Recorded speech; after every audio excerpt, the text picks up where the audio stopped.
Hola, ¿qué tal? ¿Cómo están? Muy buenos días a todas y todos. Les agradecemos a las personas que nos hacen favor de seguirnos en redes sociales y en la página de YouTube de la Escuela Judicial Electoral, que nos siguen en esta actividad tan importante que es la Masterclass sobre profesionalización de la función pública y debido proceso.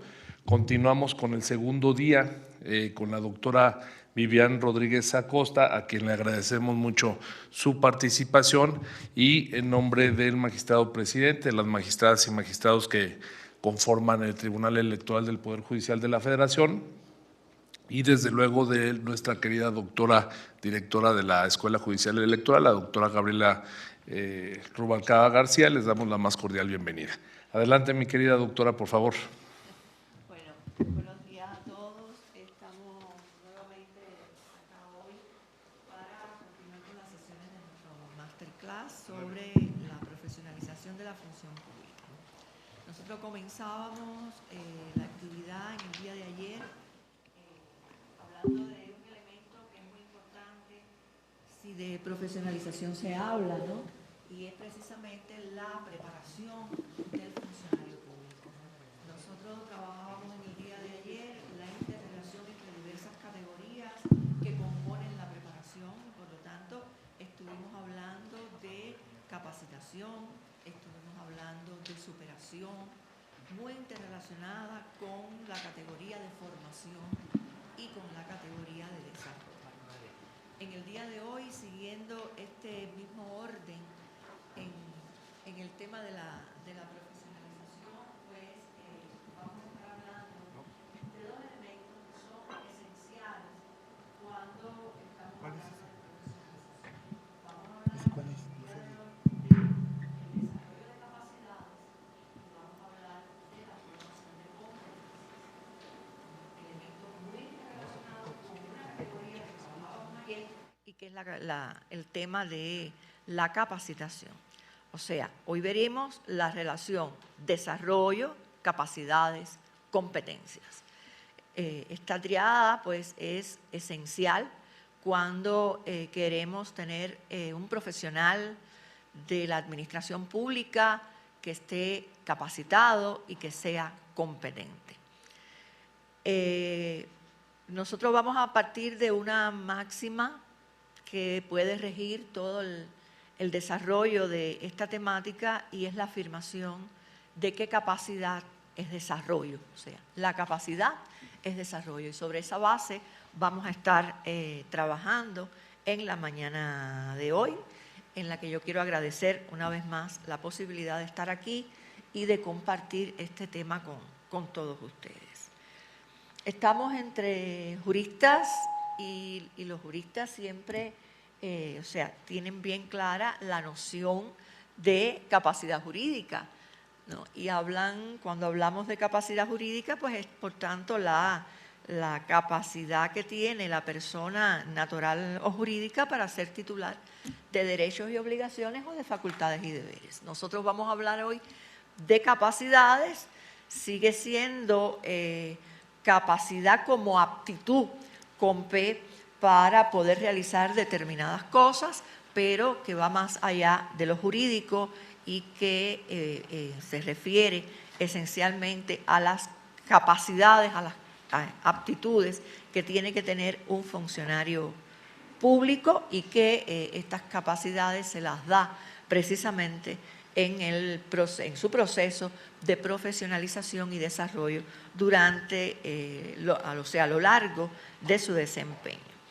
Por lo tanto, si nosotros fuéramos a definir la capacidad en el más estricto sentido pedagógico y de formación, podríamos entonces decir que vamos a estar hablando de capacidad de las personas, pero vamos a estar hablando también de capacidad de las instituciones, y vamos a estar hablando también de capacidad de las sociedades para desempeñar determinadas funciones, para resolver determinados problemas y para plantearse objetivos y metas de manera sostenible. O sea, sobre todo ello va a versar nuestra actividad en el día de hoy.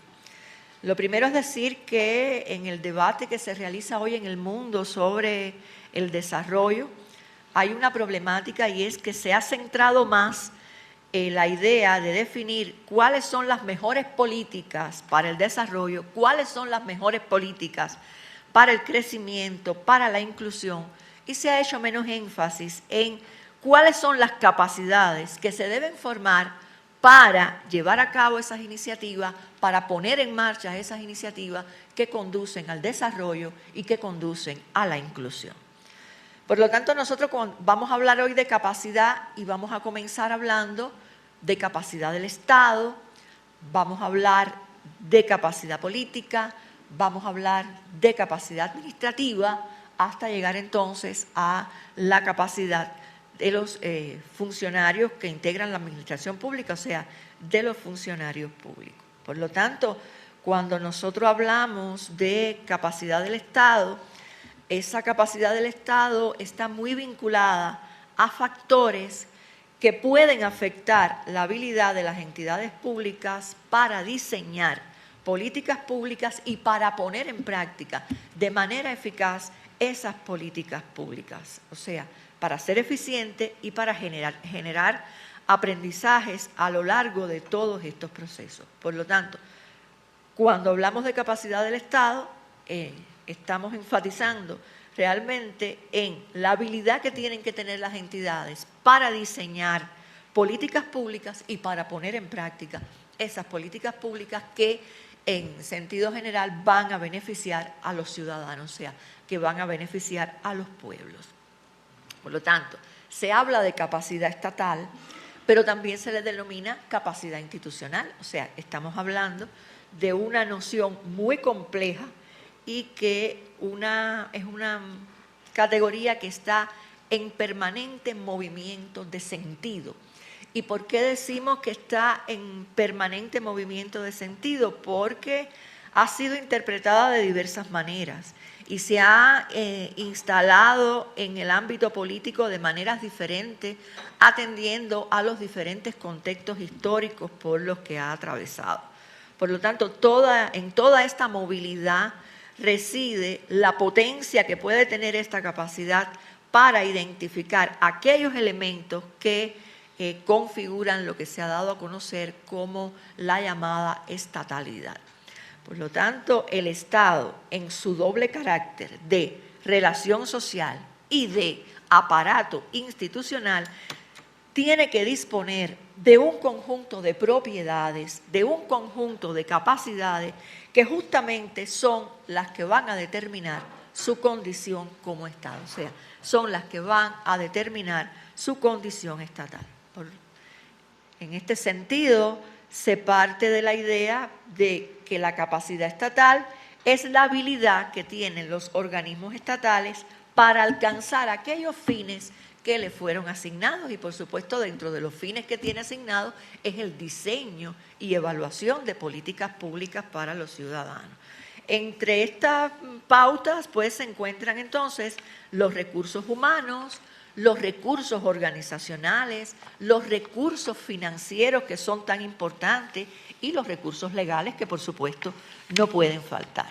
Por tanto, en este sentido, un Estado puede ser capaz porque cumple adecuadamente con ciertas funciones que le han sido asignadas. Es decir, en esto el adjetivo capaz va a estar asociado no tanto en la capacidad para hacer algo, sino en la capacidad de hacer acciones concretas, ¿no? Y hacia ahí vamos dirigidos. Hay algunas definiciones clásicas acerca de lo que es la capacidad estatal y resalta como la habilidad para llevar a cabo tareas apropiadas de forma efectiva, de forma eficiente, y hoy se le ha agregado también el término de sustentable, que es muy importante. Se clasifican entonces estas capacidades en la tenencia de habilidades técnicas, administrativas, institucionales y, ¿por qué no?, políticas también. O sea, las habilidades políticas juegan un papel esencial en la capacidad que puedan tener los estados para desempeñarse. Dentro de todas las definiciones que se han estudiado, las más modernas provienen entonces de organismos internacionales que están abocados a los estudios de estas temáticas, como es el Centro Latinoamericano de Administración Pública para el Desarrollo, o sea, el CLAC, como nosotros le conocemos, o el Programa de las Naciones Unidas para el Desarrollo, o sea, el PNUD.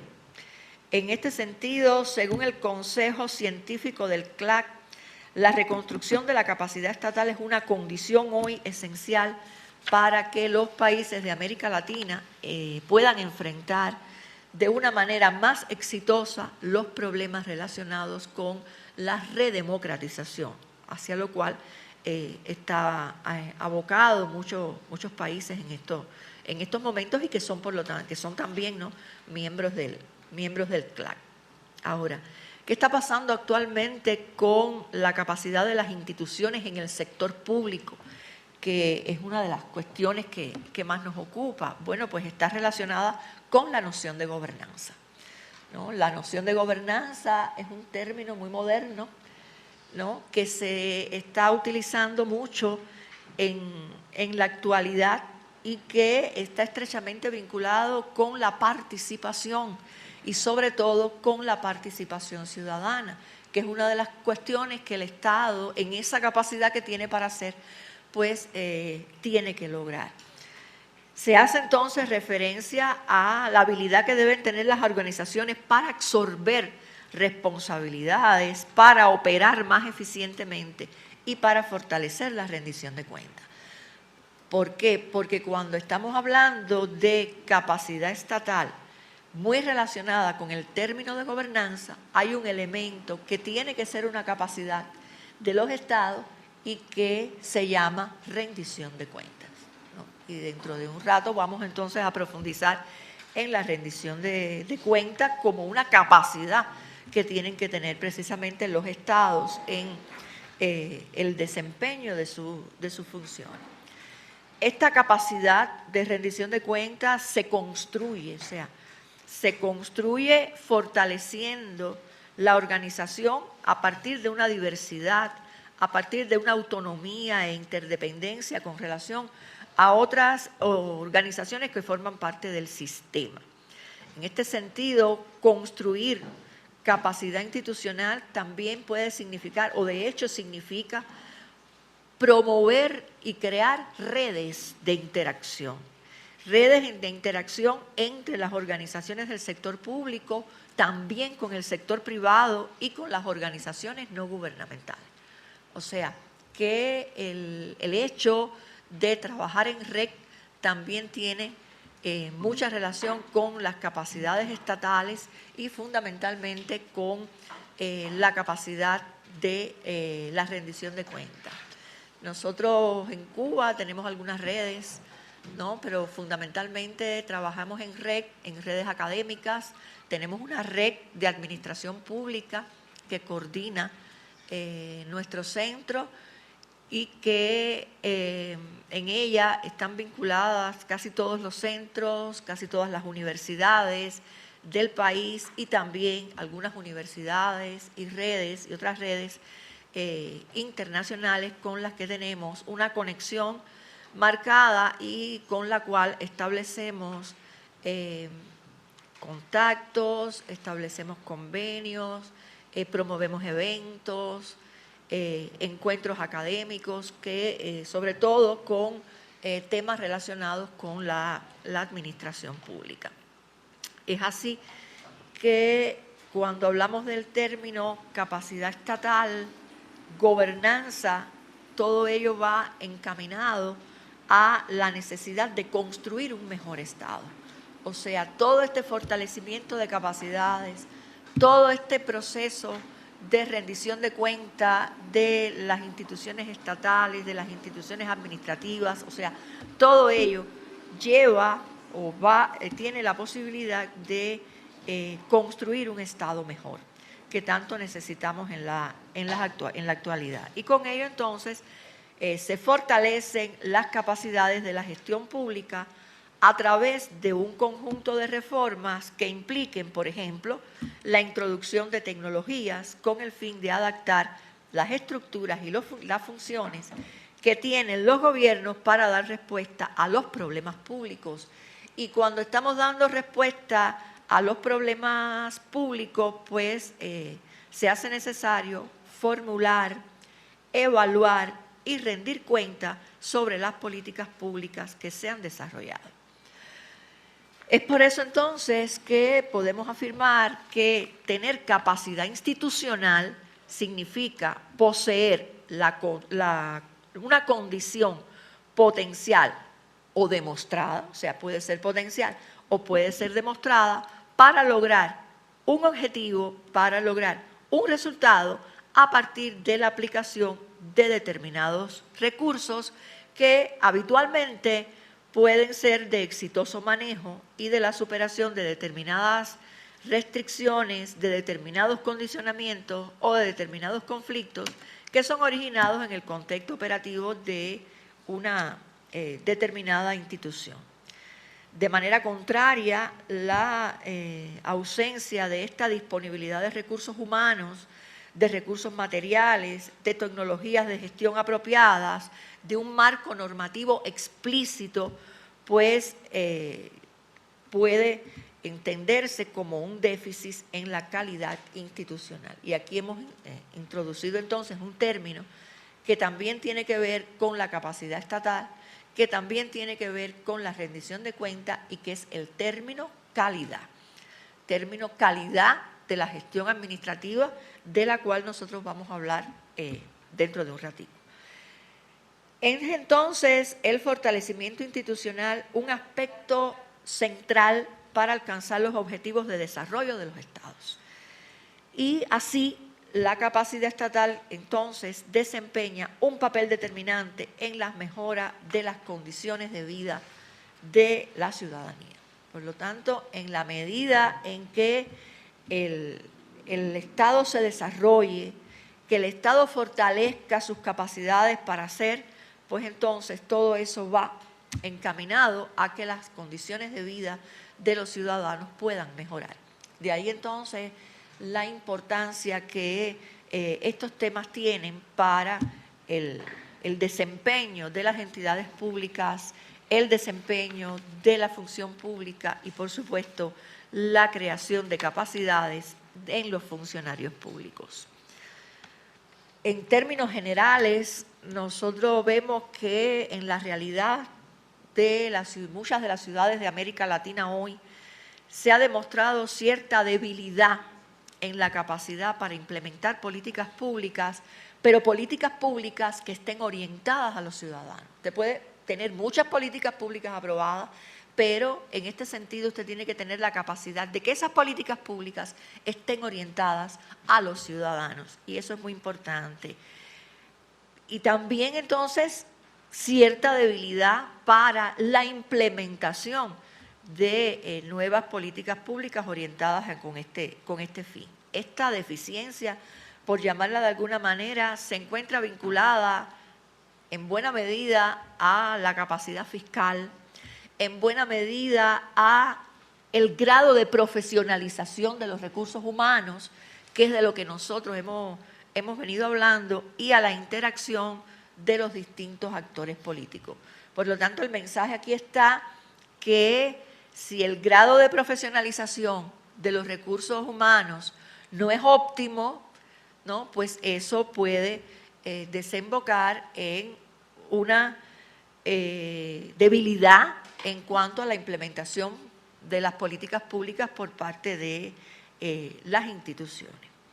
Por lo tanto, un análisis sobre capacidades estatales implica necesariamente una comparación, que es una habilidad importante, una comparación entre las capacidades que deseo, o sea, las capacidades deseadas y las capacidades que efectivamente existen a nivel de Estado. Y estas capacidades están encaminadas al diseño, a la implementación y a un elemento importante al que no le habíamos hecho mención, y es al aprendizaje de políticas. Pero bueno, el aprendizaje de políticas puede ser tema de otro tipo de curso.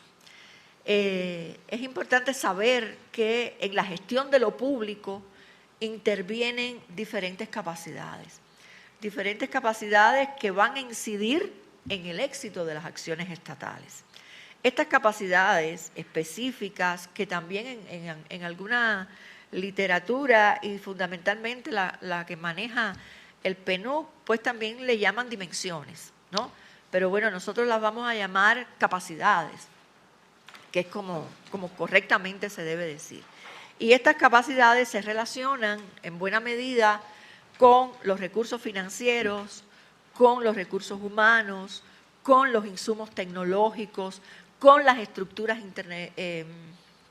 institucionales que sean coherentes y con la participación ciudadana. Esa participación ciudadana complementa los sistemas de rendición de cuentas que tienen que tener los estados internos y que permiten transparentar las políticas públicas. Por lo tanto, volvemos a hablar de rendición de cuentas, pero ahora unido a un término muy moderno y muy importante, que es el término de transparencia, y en este caso de transparentar políticas públicas. Bueno, con el permiso de ustedes voy a tomar un poco de agua porque ya la garganta me va.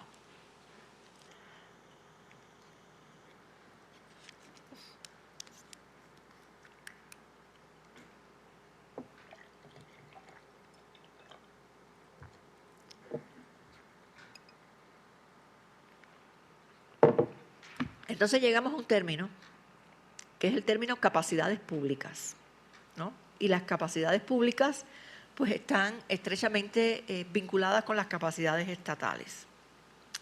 El concepto de capacidades públicas se vincula a aquellos factores, coincidiendo, ¿no?, con la capacidad estatal, que pueden afectar la habilidad de las distintas entidades públicas para diseñar sus propias políticas. O sea, ya no políticas generales, sino que pueden ser políticas diseñadas por las propias entidades públicas y que pueden ponerse en práctica de forma eficaz y de forma eficiente y generar aprendizajes a lo largo de estos procesos.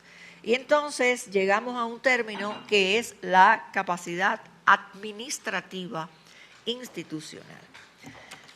Como decíamos, un Estado capaz es aquel que toma decisiones en relación al desarrollo sostenible y en relación a la inclusión.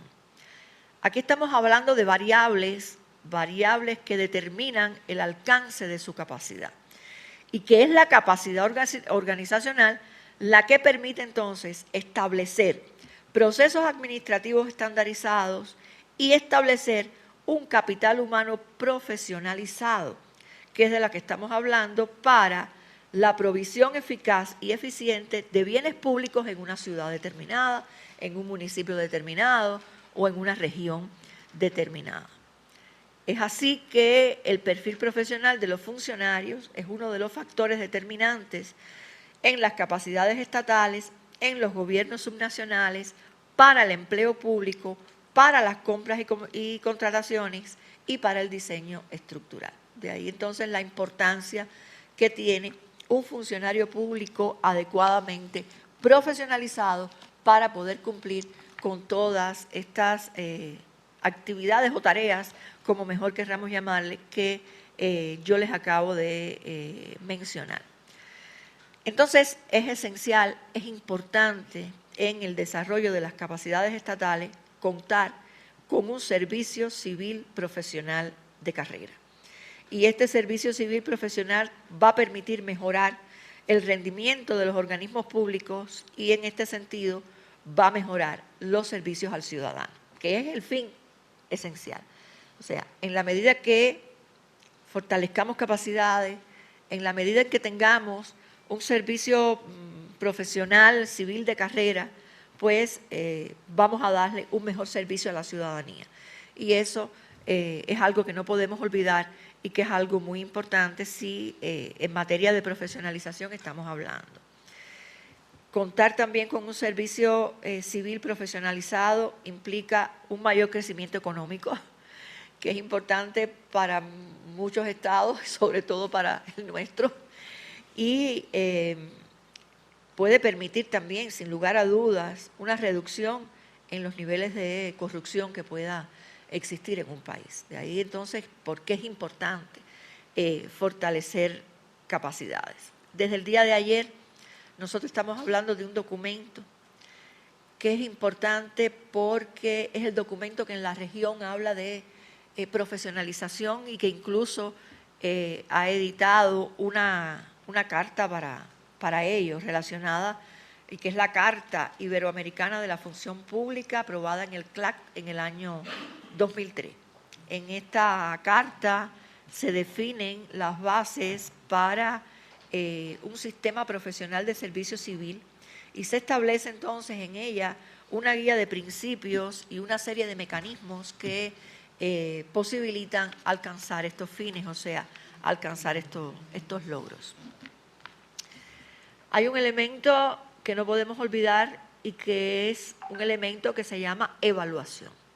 Las políticas públicas se diseñan, las políticas públicas se implementan, pero las políticas públicas también se evalúan, ¿no? Y en este sentido, como el Estado tiene que tener capacidad, estas capacidades para diseñar, implementar y evaluar políticas públicas, pues también es imprescindible evaluar, ¿no?, las capacidades estatales que debe relevar las características de del servicio civil de un organismo público.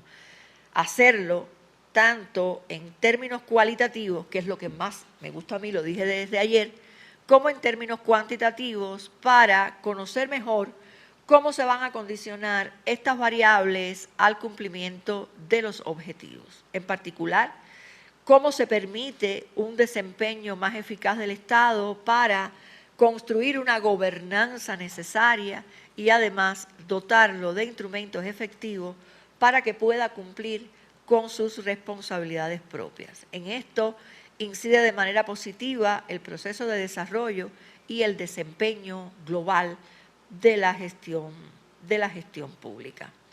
Siguiendo con lo que nos recomienda esta carta, la función pública, entre los puntos críticos que se consideran hoy fundamentalmente en materia de profesionalización, está, en primer lugar, la eficiencia. Hoy la eficiencia es una ruta crítica y hace referencia a la optimización de la inversión en capital humano. O sea, hay que invertir en capital humano y hay que invertir en capital humano de manera óptima. Otro elemento es el mérito. El mérito plantea la existencia de garantías efectivas para el profesionalismo en el servicio civil y en el grado de protección efectiva de los funcionarios frente a la arbitrariedad, frente a la politización que permite medir el grado de autonomía de determinada burocracia, como se le llama por acá. A veces nosotros pensamos que el funcionario más capacitado es aquel que tiene más méritos, ¿no? El hombre puede tener una serie de méritos, el hombre puede tener una serie de reconocimientos, el hombre puede tener una serie de cargos importantes, pero a la hora de hacer efectiva su actividad, a la hora de hacer efectiva el cumplimiento de sus objetivos, de evaluar determinada política, de diseñar determinada política, nos damos cuenta que a pesar de tantos méritos, todavía le faltan capacidades. Y es por eso entonces que en esta carta se dice, y nosotros lo avalamos, o sea, lo afirmamos también, que el mérito es todavía una ruta crítica en la formación de capacidades. Otro elemento es la consistencia estructural del sistema de servicio civil, o sea, la solidez e integración sistémica del servicio civil a las estrategias de gobierno, a sus procesos y a su gestión del nivel directivo. O sea, todavía no hay una integración y desde ayer estamos hablando de la palabra integración, una integración necesaria de esa estructura que tiene el sistema de servicio civil con las estrategias diseñadas por determinados gobiernos, o sea, con las estrategias de gobierno. También un elemento importante que constituye una ruta crítica y que hay que fortalecerlo y que hablamos entonces en materia de capacidad, y es a lo que hoy día se le llama capacidad funcional. Y existen varios tipos de capacidades funcionales que nosotros después lo vamos a ver. Por lo tanto, como parte de esta capacidad funcional, el sistema tiene que influir en el comportamiento de los empleados públicos a través de sus competencias, a través de sus incentivos a la productividad, a través de la flexibilidad en el sistema. Y aquí entonces se pone de manifiesto que los sistemas de remuneración, los sistemas de evaluación del desempeño de los funcionarios públicos. Y finalmente estamos hablando de capacidad integradora, donde deben lograrse la armonización de intereses de los diferentes actores. O sea, hemos visto una serie de elementos que constituyen hoy rutas críticas declaradas a nivel internacional para la preparación de los funcionarios para que ejerzan una adecuada función pública, como la doctora Noris debe haberle explicado en las conferencias que impartió y que tienen que ver con los referentes teóricos y epistemológicos de la función pública y de la profesionalización. Ahora, unido a esta capacidad estatal, hay determinados elementos que pasan por la capacidad política. Y cuando nosotros hablamos de capacidad política, lo primero que tenemos que decir es que la capacidad administrativa, si bien es un aspecto clave para relevar la capacidad estatal, no basta. O sea, no es suficiente, sino que para profundizar en el análisis de las capacidades estatales, es necesario también observar la dimensión política o la capacidad política, que está fuertemente vinculada con la capacidad para problematizar las demandas de los grupos mayoritarios de la población, tomando decisiones que representen y expresen los intereses del pueblo, de los pueblos, y más allá de la dotación de recursos que puedan movilizar en la esfera pública. Por lo tanto, un elemento esencial de la capacidad política tiene que ver con algo que nosotros hablábamos en el día de ayer y que se llama sensibilidad humana. Sensibilidad humana para resolver los problemas que hoy tienen los pueblos y los problemas que hoy tiene la ciudadanía.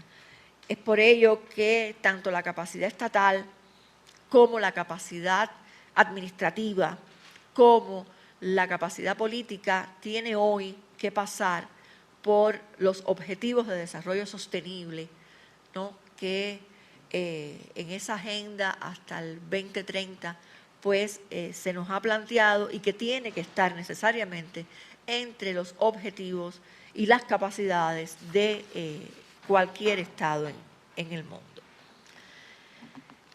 Desde otra perspectiva, podemos hablar entonces que un componente importante en la construcción, porque las capacidades se construyen, ¿no?, en la construcción de capacidades estatales está vinculada con algo que tiene que ver con todos ustedes, o sea, con reglas, con normas y con procedimientos ya no de carácter electoral, sino de carácter económico y político, que tienen que estar articulados con las relaciones entre el Estado y los ciudadanos. Todo lo que yo he hablado hasta el momento tiene una base esencial en esta pirámide, que es la articulación que tiene que existir entre los estados con los ciudadanos. Y eso es gobernanza, ¿no? Eso es participación ciudadana, eso es participación política.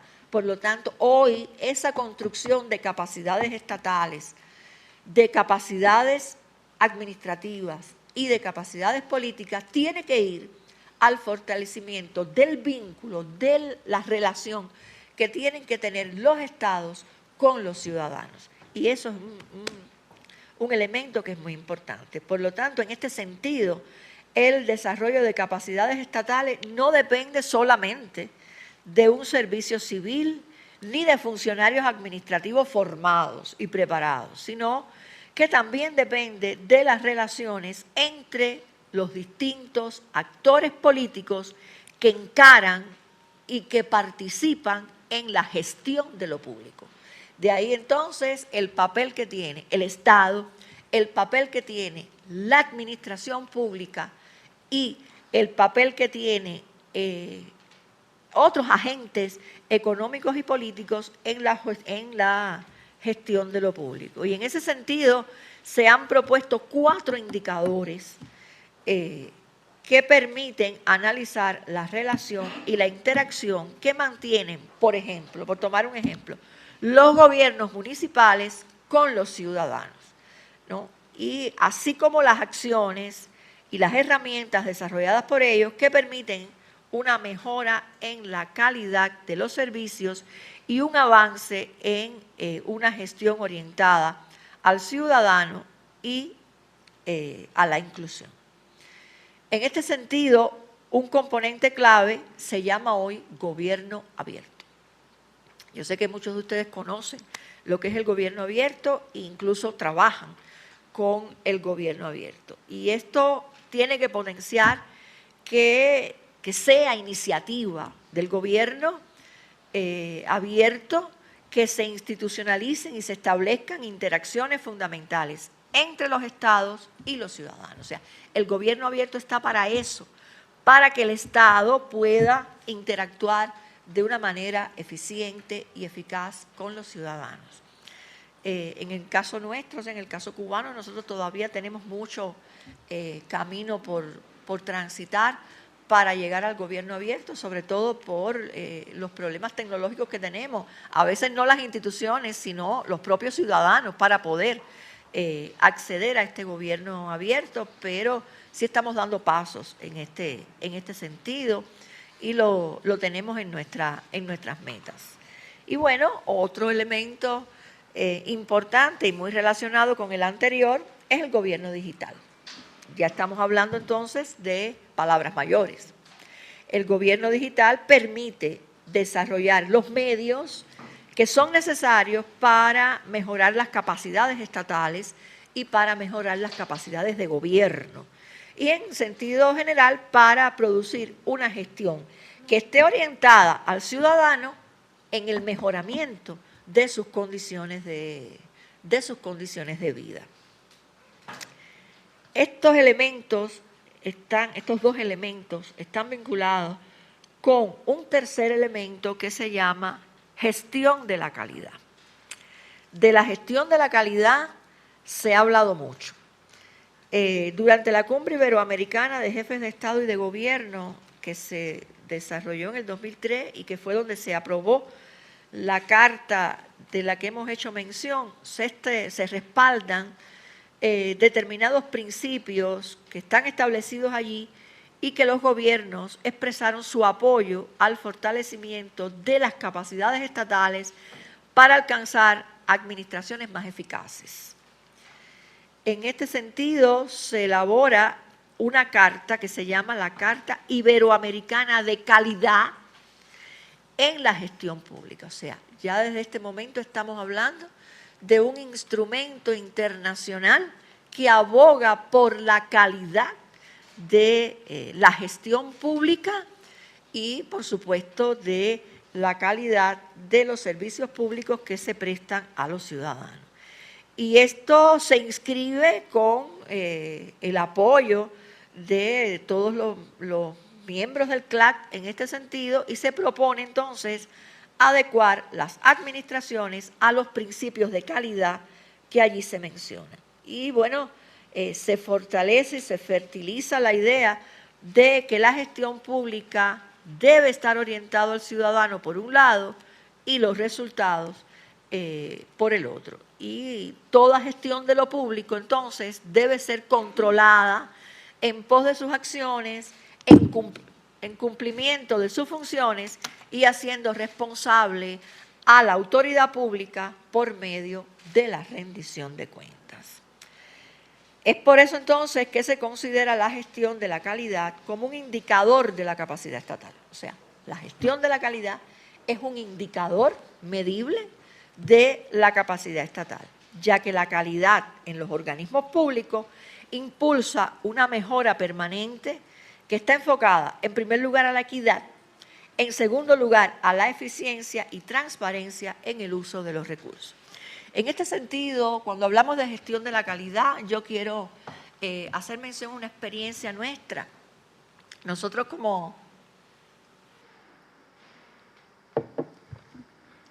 centro tenemos en estos momentos un proyecto que está asociado a un programa nacional de Ciencias Sociales y Humanidades que rectorea nuestra Universidad de La Habana. Pero la entidad ejecutora principal de ese proyecto es el CEAP, o sea, es nuestro centro. Ese proyecto tiene por nombre Gestión de la Calidad Municipal para un Desarrollo Humano Local. ¿No?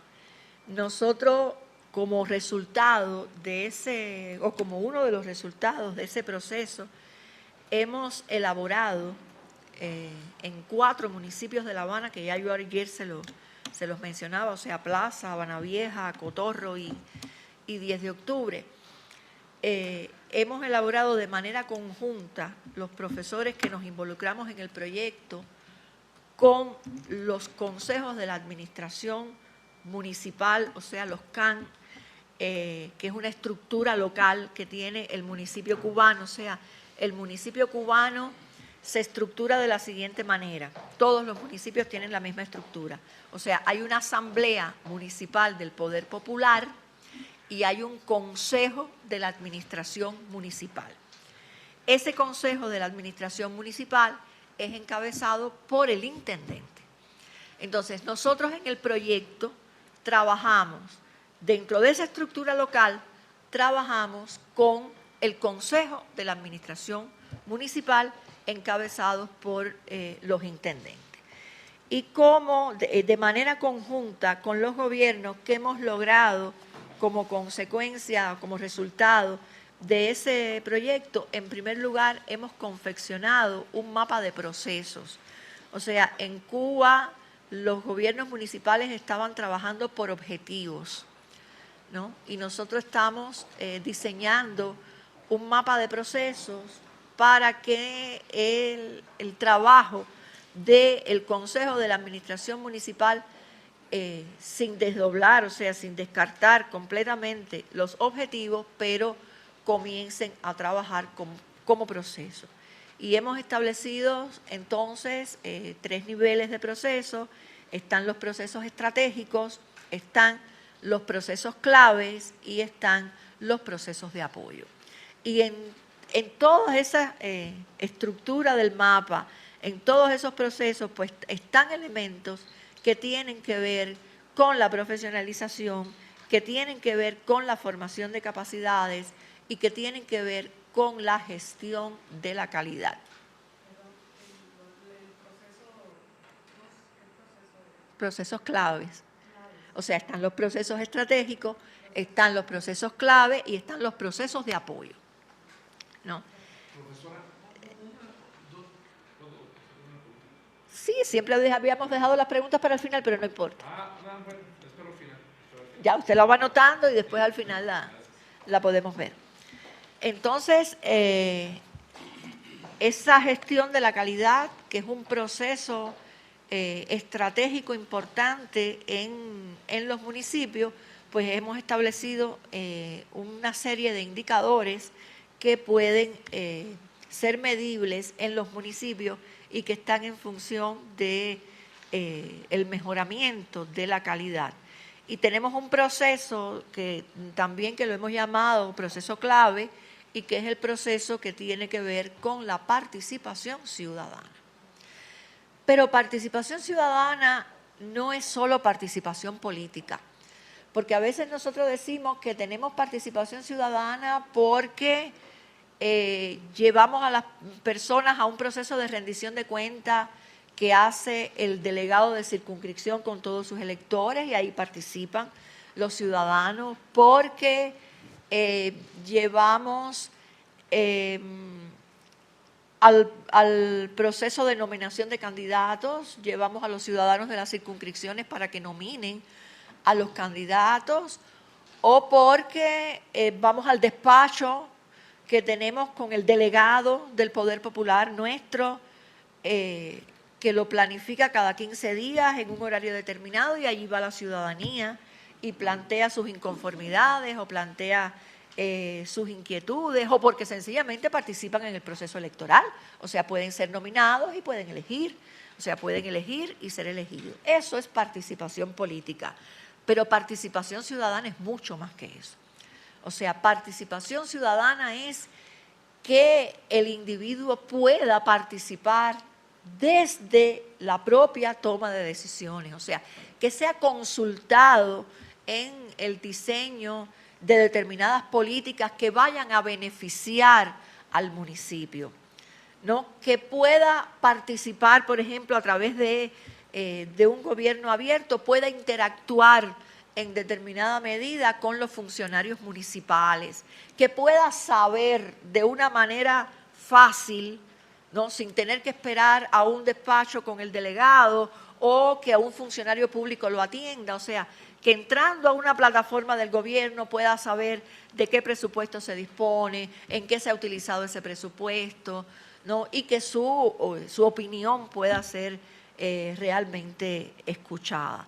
Nosotros también, dentro de la participación ciudadana, hoy hemos incorporado a la forma de gestión no estatal que se están desarrollando, se están incorporando al sistema económico nuestro, ¿no? Y que están desempeñando un papel importante. Por ejemplo, cuando hay una situación de crisis porque se han producido determinados derrumbes, productos de desastres naturales, o porque hay una situación con una determinada epidemia, o sea, una situación determinada, y hace falta una ayuda, pues el gobierno convoca a los ciudadanos, pero no solo a los ciudadanos en sentido general, sino que convoca a las formas de gestión no estatal, que pueden ser trabajadores por cuenta propia, que pueden ser proyectos de desarrollo local, o que pueden ser MIPYMES, o sea, las micro, pequeñas y medianas empresas que hoy existen en Cuba, para darle solución al problema. Y también los ciudadanos están organizados en determinadas organizaciones que por acá se les nombra organizaciones con fines políticos, y que nosotros le estamos, allá en Cuba, pues las nombramos como organizaciones sociales y de masas. Y en esas organizaciones y de masas están concentrados la mayor parte, para no ser absoluto, de los ciudadanos de Cuba. Por lo tanto, eso también es una forma de participación ciudadana. Claro, no quiere decir que en Cuba tengamos ya el problema acorralado, resuelto y cogido con la mano. Tenemos mucho más que hacer en materia de participación ciudadana, pero bueno, hemos creado mecanismos para lograr estos propósitos. Como parte también del proyecto que les hablo, nosotros realizamos en esos 4 municipios un estudio de liderazgo. Y el liderazgo es una categoría que está fuertemente vinculada a la formación de capacidades. Y tan es así que en los 4 pilares o los 4 indicadores que me habla la carta aprobada por el CLAC para la gestión de la calidad, dentro de esos 4 indicadores que ya he mencionado, el gobierno abierto, el gobierno digital, la gestión de la calidad, y el 4º indicador, la 4ª dimensión, es precisamente el liderazgo. No puede hablarse de un fortalecimiento de capacidades si no estamos hablando de tener líderes que estén fuertemente capacitados para dirigir, encauzar y representar a la ciudadanía. Y por eso es entonces que el liderazgo tiene que ver entonces con el rol que juega el equipo de dirección en la gestión de la calidad. O sea, aquí hay dos indicadores que están relacionados y es por ello que en nuestro proyecto de gestión de la calidad, del cual les he hablado, pues los estudios de liderazgo forman parte de los estudios de gestión de la calidad municipal que nosotros estamos realizando. Cuando nosotros hablamos de liderazgo, estamos hablando entonces de creación y divulgación de los valores de una organización. O sea, estamos hablando hoy de un liderazgo innovador, de un liderazgo emprendedor, de un liderazgo participativo y que todos estos valores están relacionados con la visión, con la misión y con las expectativas que puedan tener los destinatarios de este liderazgo. Ahora bien, hay recursos que se le asignan al sistema de calidad. Hay acciones que apoyan la calidad y que mejoran, o sea, que apoyan la mejora continua de esta calidad. Hay una intervención del equipo de dirección de este sistema de calidad que puede existir en los municipios, en las regiones o a nivel nacional, según los estados. Tiene que existir una planificación a largo plazo, tiene que producirse, o sea, está estrechamente vinculado con la difusión de las políticas y los objetivos de las metas de calidad, con el monitoreo de los planes y avances de la calidad, con la participación en comités o equipos de trabajo sobre calidad, donde el liderazgo desempeña un papel importante, y la relación con los destinatarios y los proveedores. O sea, la existencia de un control estadístico de la satisfacción de los destinatarios y de la atención y las respuestas a las demandas de la comunidad. En este sentido, se habla también de otra capacidad muy relacionada con la capacidad estatal, muy relacionada con la capacidad administrativa y que estamos hablando entonces de capacidad fiscal. ¿No? La capacidad fiscal es uno de los elementos que en materia de formación de capacidades tiene una importancia trascendental. ¿Por qué? Porque yo no sé mucho de finanzas, ¿no? Y lo aclaro, pero lo que sí es una realidad es que el financiamiento del Estado está relacionado con la capacidad fiscal que tiene que tener y que éste posee para la adquisición de recursos y para la adquisición de bienes. Y analizando esta dimensión fiscal, es necesario tener en cuenta, en primer lugar, las normativas y las legislaciones que existen y que están definiendo los alcances de dicha capacidad en los diferentes niveles de gobierno, o sea, a nivel nacional, a nivel provincial y a nivel municipal. Y bueno, ¿cuáles son entonces las competencias que de cada uno se derivan en esta materia? En el caso de Cuba, por ejemplo, yo les explicaba en la clase pasada, en la clase anterior, que nosotros estamos abocados hoy a partir de la Constitución del 2019 a un proceso de descentralización municipal, a un proceso de autonomía municipal. O sea, nosotros pretendemos y queremos que los municipios cubanos sean autónomos, sean autosustentables, que puedan disponer de recursos que puedan recuperar y que puedan tener.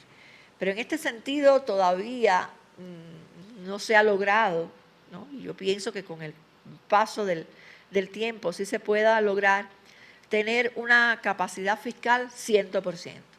O sea, todavía en materia de recursos financieros dependemos un poco del nivel central, de las finanzas centrales, de los presupuestos que vienen de la provincia o en este sentido del gobierno provincial, pero sí nosotros a través de los proyectos de desarrollo local, las pequeñas y medianas empresas, los trabajadores por cuenta propia que tienen que aportar un 1% al desarrollo del gobierno, pues hemos logrado indistintamente obtener unos recursos que pueden ser utilizados en beneficio del municipio y que pueden ser invertidos, ¿no?, en actividades que le puedan generar ingresos al municipio, ¿no? Como por ejemplo, si usted ese 1% que recibe de todas las empresas estatales, porque también las empresas estatales aportan,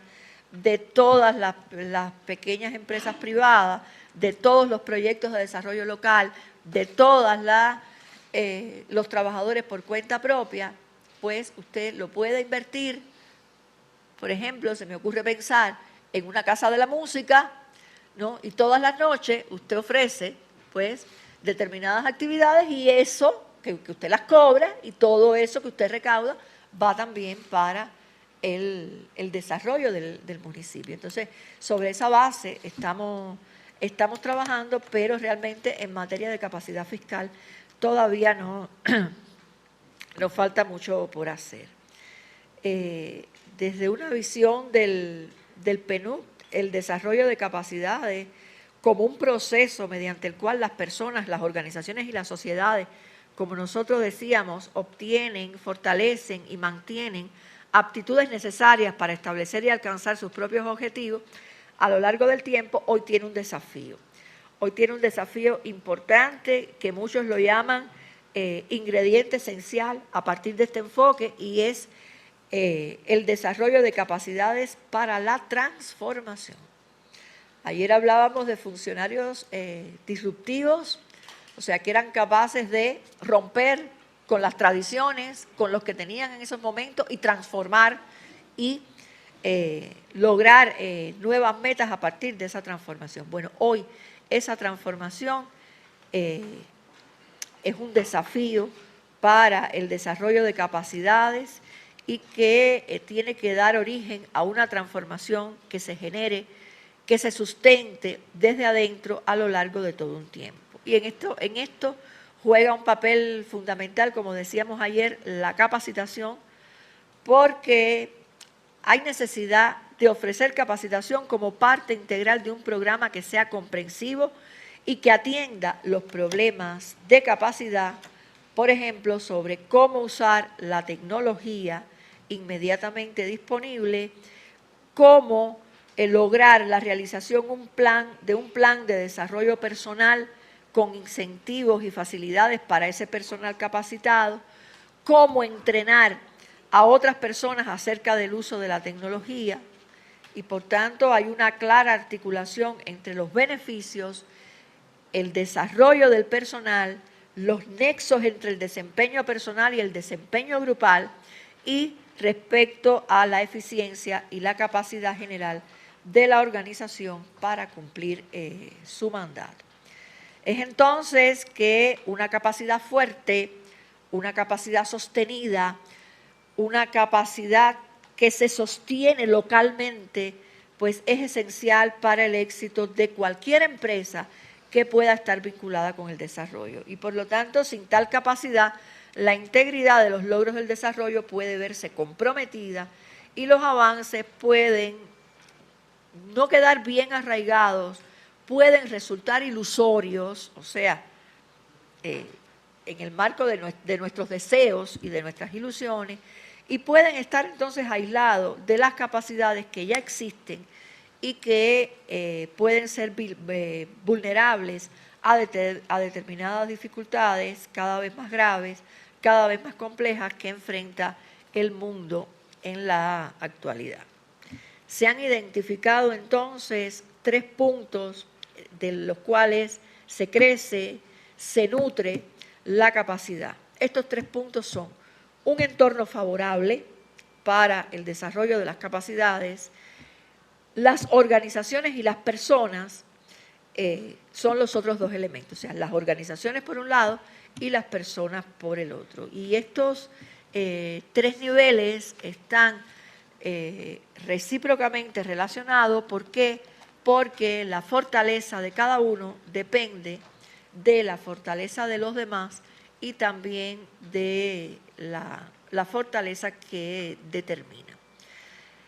Vamos entonces a dar un receso.